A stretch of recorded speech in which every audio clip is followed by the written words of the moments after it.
రాణులు, ఇతని యొక్క కూతురు, వీళ్ళందరూ కూడా బౌద్ధ మతానికి విపరీతమైనటువంటి డొనేషన్స్, విపరీతమైనటువంటి ప్రచారాలు చేయడంతో, బౌద్ధ మతాన్ని బాగా డెవలప్ చేయడానికి ప్రయత్నించడంతో వీరపురుషదత్తుడిని ఏమని పిలిచారు అంటే దక్షిణాది అశోకుడు అని పిలవడం జరుగుతుంది. వీరపురుషదత్తుడిని ఏమని పిలిచారు అంటే దక్షిణాది అశోకుడు, సౌత్ ఇండియన్ అశోక అని పిలవడం జరుగుతుంది. బౌద్ధ మతానికి ఎక్కువగా ఎఫర్ట్ అంటే ఎక్కువగా హెల్ప్ చేశాడు కాబట్టి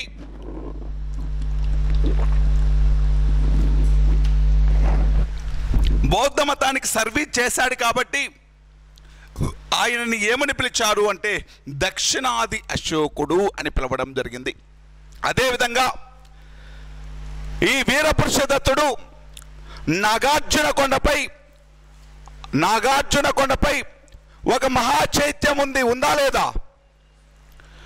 నాగార్జున కొండపై మహాచైత్యమే నాగార్జున కొండ యూనివర్సిటీ, అంతేనా? నాగార్జున కొండపై మహాచైత్యం ఉంది. ఇది 5 అంతస్తుల నిర్మాణం, 1500 గదులు ఉన్నాయని చెప్పాం నాగార్జున కొండ యూనివర్సిటీకి సంబంధించి. ఆ మహాచైత్యం వీరపురుషదత్తుడి కాలంలో మళ్ళీ అంటే ఏం చేశారు, వీరపురుషదత్తుడి కాలం నాటికి కొంచెము అది డిమోలిష్ కండిషన్కి వస్తే మళ్ళీ ఆ నాగార్జున కొండపై మహాచైత్యంని రీబిల్డ్ చేయడం జరిగింది, పునరుద్ధరించడం జరిగింది. నాగార్జున కొండపై మహాచైత్యంని పునరుద్ధరించడం జరిగింది.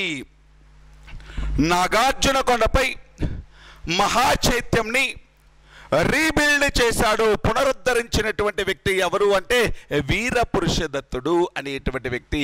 ఈ వీరపురుషదత్తుడు అనేటువంటి వ్యక్తినే శ్రీ పర్వతాధిపతి అని కూడా పిలవడం జరుగుతుంది.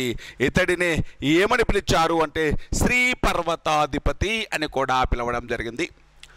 వీరపురుషదత్తుడినే శ్రీ పర్వతాధిపతి అనేటువంటి టైటిల్స్ ఉంటాయి. ఇతనికి ఉన్న టైటిల్ ఏంటి అంటే శ్రీ పర్వతాధిపతి. నాగార్జున కొండపై ఉన్న మహాచైత్యాన్ని పునరుద్ధరించినటువంటి వ్యక్తి, దక్షిణాది అశోకుడు అనేటువంటి బిరుదు ఉన్నటువంటి వ్యక్తి. అదేవిధంగా వైదిక మతాన్ని వదిలేసి బౌద్ధ మతాన్ని తీసుకున్నటువంటి వ్యక్తి ఎవరు అంటే వీరపురుషదత్తుడు అనేటువంటి వ్యక్తి. మరి ఈ వీరపురుషదత్తుడు అనేటువంటి వ్యక్తి తన యొక్క మేనత్తల కూతుర్లని పెళ్లి చేసుకోవడం జరిగింది. వీరపురుషదత్తుడు అనేటువంటి వ్యక్తి మెటర్నల్ ఆంట్స్, తన యొక్క మేనత్తల కూతుర్లని పెళ్లి చేసుకోవడం జరిగింది. దానితో పాటు వీళ్ళతో పాటు మేనత్తల కూతుర్లను పెళ్లి చేసుకోవడంతో పాటు శక యువరాణి అయినటువంటి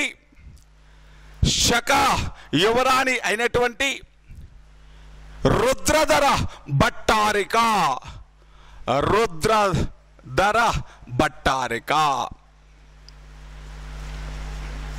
అంటే తన మేనత్తల కూతుర్లని పెళ్లి చేసుకోవడంతో పాటు ఇంకొక ఆవిడను కూడా పెళ్లి చేసుకున్నాడు. శకా యువరాణి అయినటువంటి రుద్రధర భట్టారిక అనేటువంటి ఆవిడను కూడా పెళ్లి చేసుకోవడం జరిగింది. తన మేనత్త కూతుర్లను పెళ్లి చేసుకున్నాడు. అదేవిధంగా రుద్రధర భట్టారిక అనేటువంటి శకా యువరాణిని కూడా పెళ్లి చేసుకున్నాడు. ఎవరు అంటే ఈ వీరపురుషదత్తుడు అనేటువంటి వ్యక్తి. మరి ఈ వీరపురుషదత్తుడు అనేటువంటి వ్యక్తి రూల్ చేస్తున్న సమయంలో బౌద్ధ మతం విపరీతంగా స్ప్రెడ్ అయింది. బౌద్ధ మతం అనేటువంటిది బాగా డెవలప్ అయింది. మరి ఇతను పరిపాలిస్తున్న కాలంలో రాణులు మరియు అదేవిధంగా ఇతని రాజ్యంలో పనిచేస్తున్నటువంటి వివిధ అధికారులు, అదేవిధంగా రాజపుత్ర స్త్రీలు అంటే ఈ రాజ్యానికి సంబంధించిన రాజవంశానికి సంబంధించినటువంటి స్త్రీలు అనేటువంటి వాళ్ళు బౌద్ధ మతానికి సంబంధించిన అనేక విహారాలు మరియు చైత్యాలు అనేటువంటివి నిర్మిస్తున్నారు.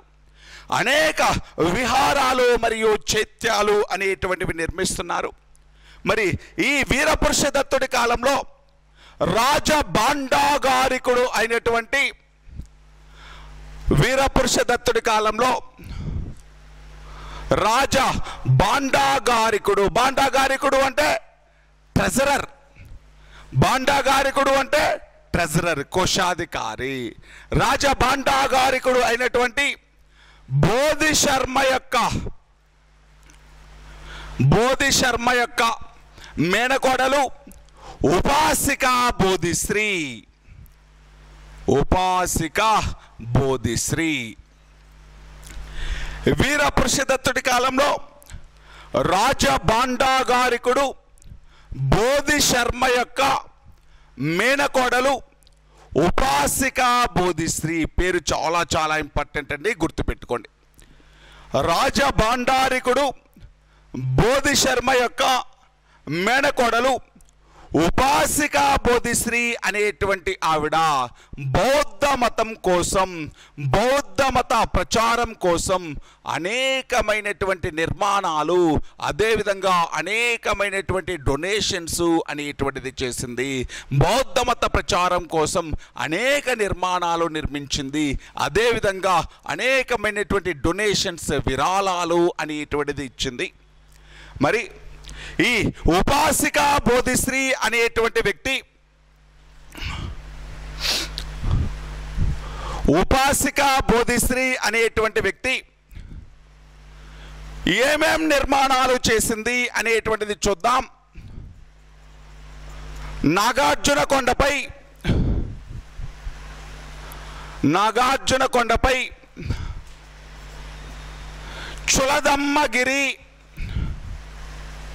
చులదమ్మగిరి అనే ప్రాంతంలో విహారం నిర్మించింది. విహారం అంటే బౌద్ధ మతస్థులు నివసించేటువంటి ప్రదేశాన్ని విహారం అని పిలవడం జరిగింది. చైత్యము, విహారము, ఆరామాలు అనేటువంటివి బౌద్ధ మత నిర్మాణాలు. బసదులు అనేటువంటివి జైన మత నిర్మాణాలు. నాగార్జున కొండపై చులదమ్మగిరి వద్ద ఒక విహారాన్ని నిర్మించింది ఎవరు అంటే ఉపాసికా బోధిశ్రీ. చులదమ్మగిరి వద్ద ఒక విహారం. అదేవిధంగా నాగార్జున కొండకు దగ్గరగా ఉన్న పాపిలా అనేటువంటి ప్రాంతంలో ఇంకొక విహారాన్ని నిర్మించింది. నాగార్జున కొండకు దగ్గరగా ఉన్న పాపిలా అనేటువంటి ప్రాంతంలో, నాగార్జున కొండకు దగ్గరగా ఉన్న పాపిలా అనేటువంటి ప్రాంతంలో ఒక విహారం, పాపిలా విహారం, పాపిలా అనేటువంటి ప్రాంతంలో ఒక విహారాన్ని నిర్మించింది. అదేవిధంగా నాగార్జున కొండపై ఉన్న బోధి వృక్షం చుట్టూ, నాగార్జున కొండపై ఉన్న బోధి వృక్షం చుట్టూ నాగార్జున కొండపై ఉన్న బోధి వృక్షం చుట్టూ ఒక ప్రాకారాన్ని నిర్మించింది, కాంపౌండ్ని నిర్మించింది. ప్రాకారము అంటే గోడని నిర్మించడం.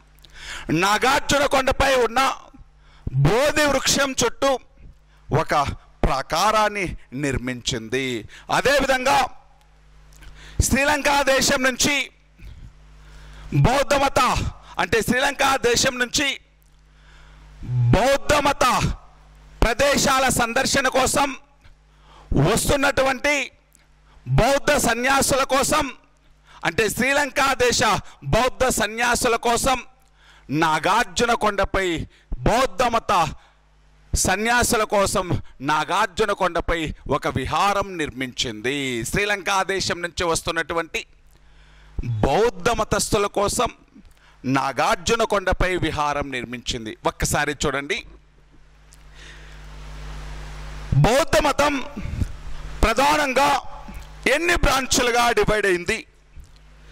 మహాయానం, హీనయానం, తర్వాత కాలంలో వజ్రయానం, అంతేనా? సరే, శ్రీలంక దేశంలో ఏ బౌద్ధ మతం? హీనయానం. శ్రీలంక దేశంలో ఏ బౌద్ధ మతం అంటే ఎక్కువగా ఫాలో అయింది? హీనయానం. అంటే ఇప్పుడు శ్రీలంక దేశం నుంచి బౌద్ధ మతస్థులు వస్తున్నారు అంటే ఏ బౌద్ధ మతస్థులు? హీనయాన బుద్ధిస్టుల కోసం, శ్రీలంక దేశం నుంచి వచ్చేటువంటి హీనయాన బుద్ధిస్టుల కోసం నాగార్జున కొండపై ఒక విహారాన్ని నిర్మించింది. ఎవరు అంటే ఈ ఉపాసికా బోధిశ్రీ. గుర్తుపెట్టుకోండి, ఉపాసికా బోధిశ్రీ. వీరపురుషదత్తుడు ఎంత ఇంపార్టెంటో ఉపాసికా బోధిశ్రీ అంత ఇంపార్టెంట్. ఖచ్చితంగా క్వశ్చన్ వచ్చేటువంటి ఏరియా ఉపాసికా బోధిశ్రీ. ఎక్కడెక్కడ విహారాలు నిర్మించింది? నాగార్జున కొండపై చులదమ్మగిరి విహారం, అంటే చులదమ్మగిరి వద్ద విహారం నిర్మించింది.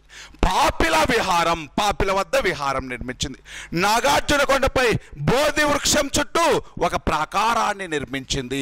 అదేవిధంగా శ్రీలంక దేశం నుండి వచ్చేటువంటి బౌద్ధ మతస్థుల కోసం, ఏ బౌద్ధ మతస్థులు అంటే హీనయాన బౌద్ధ మతస్థుల కోసం ఒక విహారాన్ని నిర్మించింది. అంటే శ్రీలంక అనగానే మనకు హీనయాన బుద్ధిజం అనేటువంటిది తెలుస్తుంది. మరి ఇప్పుడు చూడండి, భారతదేశంలో మహాయానానికి ప్రధాన కేంద్రం ఏంటి? మహాయానానికి అమరావతి. సరే, హీనయానం బుద్ధగయ. హీనయానానికి ప్రధాన కేంద్రం ఏంటండి? బుద్ధగయ. మహాయానానికి ప్రధాన కేంద్రం అమరావతి, హీనయానానికి ప్రధాన కేంద్రం బుద్ధగయ.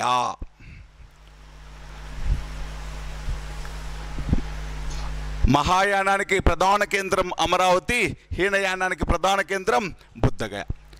మరి ఈ ఉపాసికా బోధిశ్రీ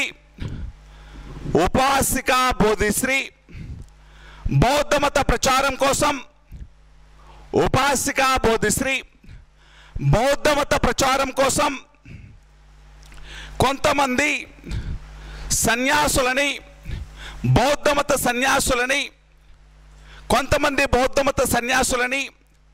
చైనా, టిబెట్, నేపాల్ లాంటి దేశాలకు పంపించింది.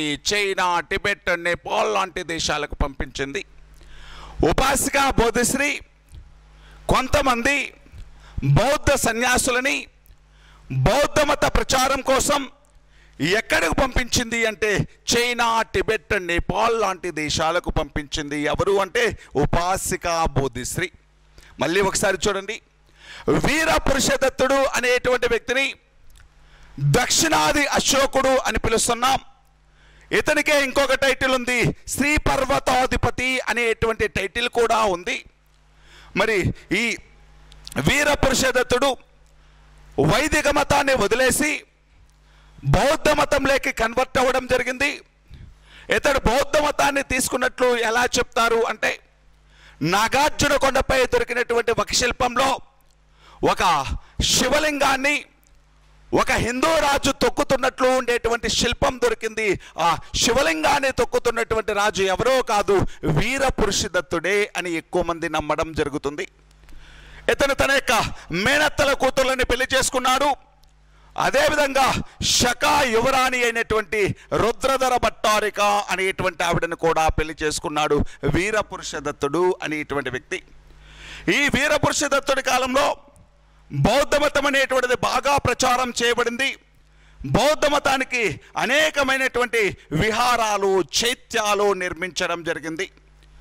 ఇలా ఇతని కాలంలో బౌద్ధ మతాన్ని బాగా ప్రచారం చేసిన, బౌద్ధ మతం కోసం అనేక విహారాలు, చైత్యాలు నిర్మించినటువంటి వ్యక్తి ఎవరు అంటే రాజ భాండాగారికుడు బోధి శర్మ యొక్క మేనకోడలు ఉపాసికా బోధిశ్రీ. ఈ ఉపాసికా బోధిశ్రీ నాగార్జున కొండపై చులదమ్మగిరి అనేటువంటి ప్రాంతంలో విహారం నిర్మించింది. శ్రీలంక దేశం నుండి వచ్చేటువంటి హీనయాన మతస్థుల కోసం ఒక విహారాన్ని నాగార్జున కొండపై నిర్మించింది. అదేవిధంగా పాపిలా వద్ద ఒక విహారం నిర్మించింది. నాగార్జున కొండపై బోధి వృక్షం చుట్టూ కూడా ప్రాకారాలు నిర్మించింది. ఈ ఉపాసికా బోధిశ్రీ బౌద్ధ మత ప్రచారం కోసం కొంతమంది బౌద్ధ సన్యాసులని చైనా, టిబెట్, నేపాల్ లాంటి దేశాలకు కూడా పంపించింది. ఎవరు అంటే ఉపాసికా బోధిశ్రీ.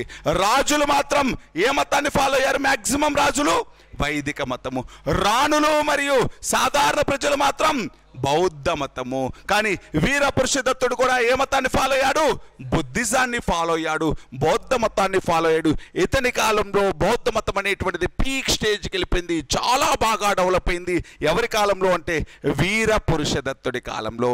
మరి ఈ వీరపురుషదత్తుడి యొక్క కూతురు పేరు కొండబలసిరి. వీరపురుషదత్తుడి యొక్క కూతురు పేరు ఏంటి అంటే కొండబలసిరి.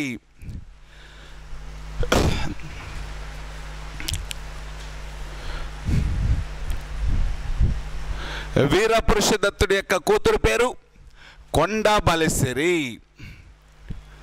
ఈ కొండబలసిరిని బనవాసి రాజ్యం అంటే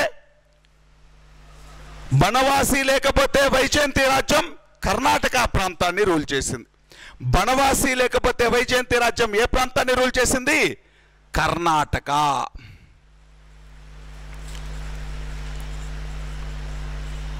బనవాసి లేకపోతే వైజయంతి రాజ్యం అనేటువంటిది కర్ణాటక. కొండబలసిరిని బనవాసి రాజైనటువంటి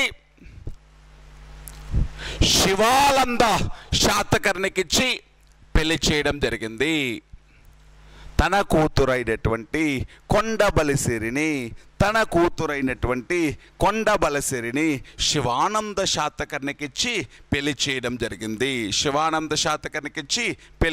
జరిగింది.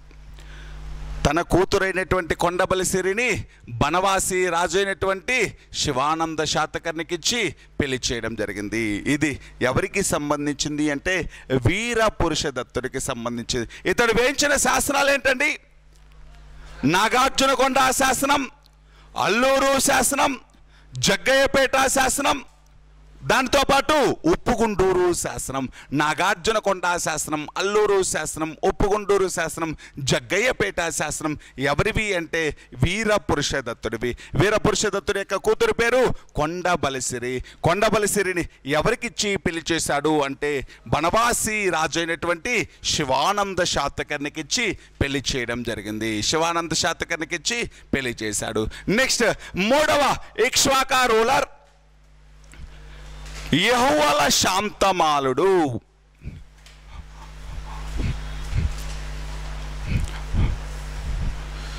మూడవ శాతవాహన ఇక్ష్వాక రూలర్ యెహోవల శాంతమాలుడు.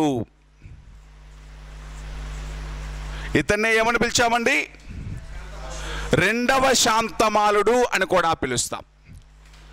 యెహోవల శాంతమాలుడు, ఇతడినే రెండవ శాంతమాలుడు అని పిలుస్తాం.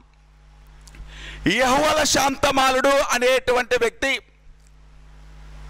ఎందుకు బాగా ఫేమస్ అంటే ఇంతకు ముందు వరకు వేసినటువంటి శాసనాలు ప్రాకృత భాషలో వేస్తే మొట్టమొదటిసారిగా ఆంధ్ర ప్రాంతంలో సంస్కృత భాషలో శాసనాలు వేయించాడు యెహోవల శాంతం. టోటల్ భారతదేశంలో మొదటి సంస్కృత శాస్త్రాన్ని వేయించింది ఎవరు? జూనాగఢ్ శాసనం, రుద్రదముడు. అదేవిధంగా యెహోవల శాంతమాలుడు నాగార్జునకొండపై ఒక సంస్కృత శాసనం వేయించాడు. యెహోవల శాంతమాలుడు నాగార్జునకొండపై ఒక సంస్కృత శాసనాన్ని వేయించడం జరిగింది. యెహోవల శాంతమాలుడు నాగార్జునకొండపై ఒక సంస్కృత శాస్త్రాన్ని వేయించాడు. ఇది ఆంధ్రదేశంలో వేయించబడిన ఫస్ట్ సాంస్క్రిట్ ఇన్స్క్రిప్షన్. ఆంధ్రదేశంలో వేయించబడిన మొదటి సంస్కృత శాసనం. ఆంధ్రదేశంలో వేయించిన మొదటి సంస్కృత శాసనం ఏంటి అంటే నాగార్జునకొండపై యెహోవల శాంతమాలుడు వేయించినటువంటి శాసనం. ఇంకా ఇతని యొక్క స్పెషాలిటీ ఏంటి అంటే ఈ యెహోవల శాంతమాలుడి కాలంలో మొట్టమొదటిసారిగా నాగార్జునకొండపై కొన్ని హిందూ దేవాలయాలు నిర్మించడం జరిగింది. మొట్టమొదటిసారిగా హిందూ టెంపుల్స్ అండి. నాగార్జునకొండపై హిందూ దేవాలయాలు నిర్మించడం జరిగినది.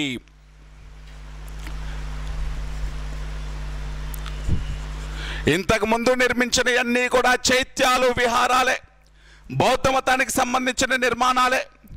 కానీ మొదటిసారిగా హిందూ దేవాలయాలు నిర్మించారు నాగార్జునకొండపై యెహోవా శాంతమాలుడి కాలంలో. ఈ యెహోవా శాంతమాలుడి కాలంలో ఈ హిందూ దేవాలయాలు నాగార్జునకొండపై నిర్మించారు. మరి ఆ హిందూ దేవాలయాలు ఏ హిందూ దేవాలయాలు నిర్మించారు అంటే చూద్దాం. నాగార్జునకొండపై ఇతని కాలంలో నిర్మించబడిన హిందూ దేవాలయాలు పుష్పభద్రస్వామి ఆలయం, పుష్పభద్రస్వామి ఆలయం, పుష్పభద్రస్వామి ఆలయం.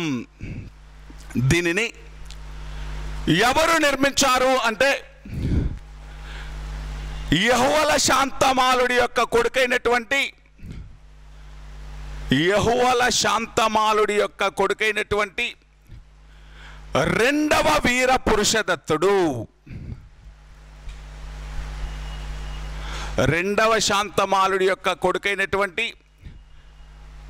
రెండవ యెహోవా శాంతమాలుడి యొక్క కొడుకైనటువంటి రెండవ వీర పురుషదత్తుడు నిర్మించాడు పుష్పభద్రస్వామి ఆలయం అనేటువంటి దానిని. పుష్పభద్రస్వామి ఆలయం అనేటువంటి దానిని ఎవరు నిర్మించారు అంటే యెహోవా శాంతమాలుడి యొక్క కొడుకైనటువంటి రెండవ వీర పురుషదత్తుడు. ఇవన్నీ ఎక్కడ నిర్మించిన హిందూ దేవాలయాలు? నాగార్జునకొండపై. పుష్పభద్రస్వామి అంటే శివుడికి సంబంధించింది. పుష్పభద్రస్వామి అంటే శివాలయం, పుష్పభద్రస్వామి ఆలయం. అదేవిధంగా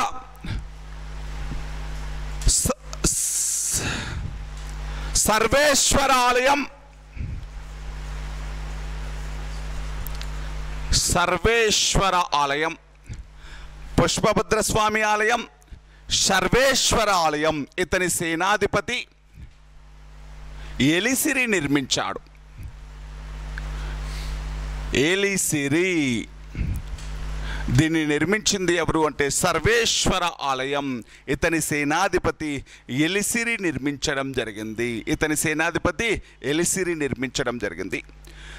అదేవిధంగా లజ్జగౌరి ఆలయం,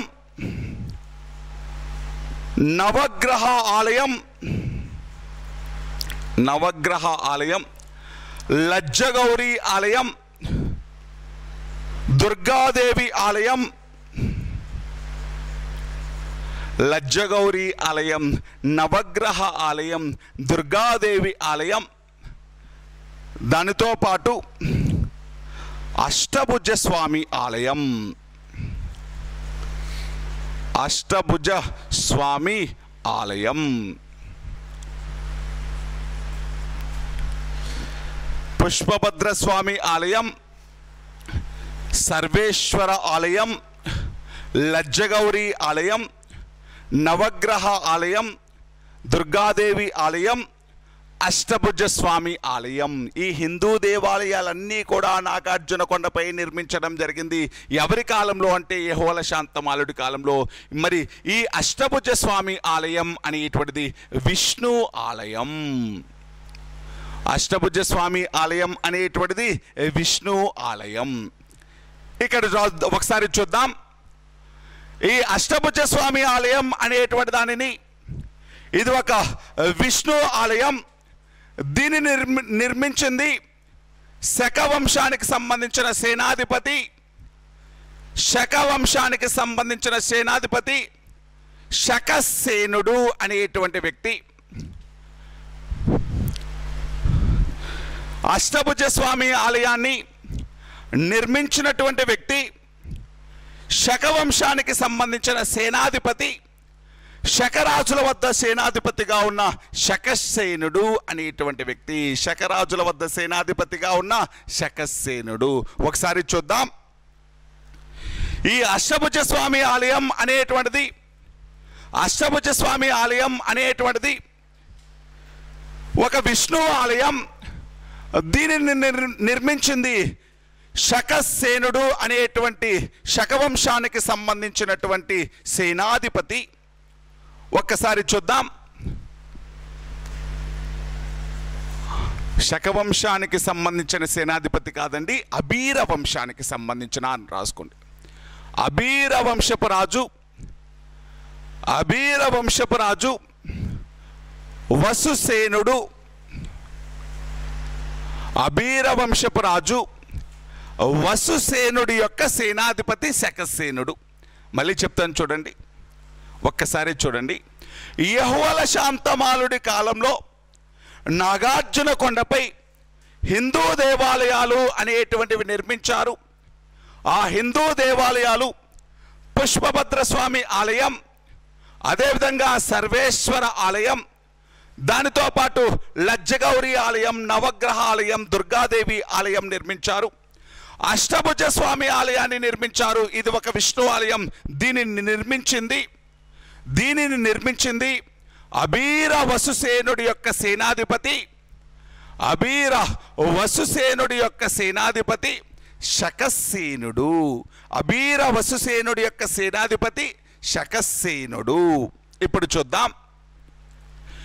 యెహోవా శాంతమాలుడు అనేటువంటి వ్యక్తిని అబీర వసుసేనుడి యొక్క సేనాధిపతి శకసేనుడు ఓడించి, మళ్ళీ చూడండి, అబీర వసుసేనుడి యొక్క సేనాధిపతి శకసేనుడు యెహోవా శాంతమాలుడిని ఓడించి నాగార్జున కొండపై ఒక విష్ణు ఆలయం నిర్మించడం జరిగింది.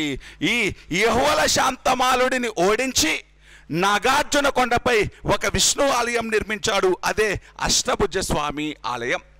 ఈ ఆలయ ప్రారంభోత్సవానికి, ఈ ఆలయం యొక్క ఓపెనింగ్ సెరమనీకి ఎవరెవరు హాజరయ్యారు అంటే శకసేనుడు నిర్మించినటువంటి అష్టభుజ స్వామి ఆలయం యొక్క ప్రారంభానికి అబీర వసుసేనుడు హాజరయ్యాడు. దానితో పాటు యవనరాజు సంజయపురి అనేటువంటి వ్యక్తి, యవనరాజు సంజయపురి, అదేవిధంగా బనవాసి రాజు శివానంద శాతకర్ణి, బనవాసి రాజు శివానంద శాతకర్ణి హాజరయ్యారు. మళ్ళీ చూడండి, ఈ అబీర వసుసేనుడు యొక్క సేనాధిపతి శకసేనుడు నాగార్జున కొండపై అష్టభుజ స్వామి ఆలయాన్ని నిర్మిస్తే, ఈ ఆలయం యొక్క ఓపెనింగ్ కోసం, ఈ ఆలయం యొక్క ప్రారంభోత్సవానికి అబీర వసుసేనుడు, యవనరాజు సంజయపురి, బనవాసి రాజు శివానంద శాతకర్ణి, యవనరాజు సంజయపురి, బనవాసి రాజు శివానంద శాతకర్ణి అనేటువంటి వాళ్ళు హాజరయ్యారు.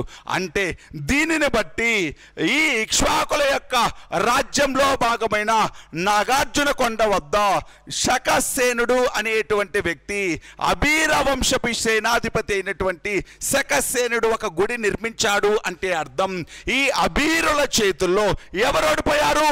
యెహోవా శాంతమాలుడు ఓడిపోయాడు. అబీరుల చేతుల్లో యెహోవా శాంతమాలుడు ఓడిపోయాడు. ఇలా అబీరుల చేతుల్లో యెహోవా శాంతమాలుడు ఓడిపోయిన తర్వాత ఇతని రాజ్యంలో భాగమైన నాగార్జున కొండపై ఒక హిందూ దేవాలయం, విష్ణు యొక్క దేవాలయం, అష్టభుజ స్వామి ఆలయాన్ని నిర్మించాడు. ఎవరు అంటే అబీర వసుసేనుడు యొక్క సేనాధిపతి శకసేనుడు అనేటువంటి వ్యక్తి. ఇంకా నాగార్జున కొండపై నిర్మించినటువంటి ఇంకా ఆలయాలు ఏంటి అంటే హారతీదేవి ఆలయం. హారతీదేవి ఆలయం నాగార్జున కొండపై నిర్మించినటువంటి ఆలయం పేరు హారతీదేవి ఆలయం. లజ్జగౌరి ఆలయం, నవగ్రహ ఆలయం, దుర్గాదేవి ఆలయం, అష్టభుజ స్వామి ఆలయం, హారతీదేవి ఆలయం. లజ్జగౌరి అనేటువంటి దగ్గర సంతాన దేవత అని పెట్టుకోండి. లజ్జగౌరి అనేటువంటి దగ్గర సంతాన దేవత అని పెట్టుకోండి. లజ్జగౌరి ఆలయం, నవగ్రహ ఆలయం, దుర్గాదేవి ఆలయం, అష్టభుజ స్వామి ఆలయం, హారతీదేవి ఆలయం అనేటువంటిది నిర్మించారు. దానితో పాటు నొడగేశ్వర ఆలయం, నొడగేశ్వర ఆలయం, దీనిని యెహోవా శాంతమాలుడే నిర్మించడం జరిగింది. నొడగేశ్వర ఆలయం యెహోవా శాంతమాలుడే నిర్మించడం జరిగింది. నొడగేశ్వర ఆలయం యెహోవా శాంతమాలుడే నిర్మించారు. పుష్పభద్ర స్వామి ఆలయాన్ని ఎవరు నిర్మించారు? ఇతని యొక్క కొడుకైనటువంటి వీరపురుషదత్త 2 అనేటువంటి వ్యక్తి. అదేవిధంగా సర్వేశ్వర ఆలయాన్ని ఎవరు నిర్మించారు? ఇతని యొక్క సేనాధిపతి ఏలీసిరి. అష్టభుజ స్వామి ఆలయాన్ని ఎవరు నిర్మించారు? శకసేనుడు, అబీరవసుసేనుడు యొక్క సేనాధిపతి శకసేను. నొడగేశ్వర ఆలయాన్ని ఎవరు నిర్మించారు?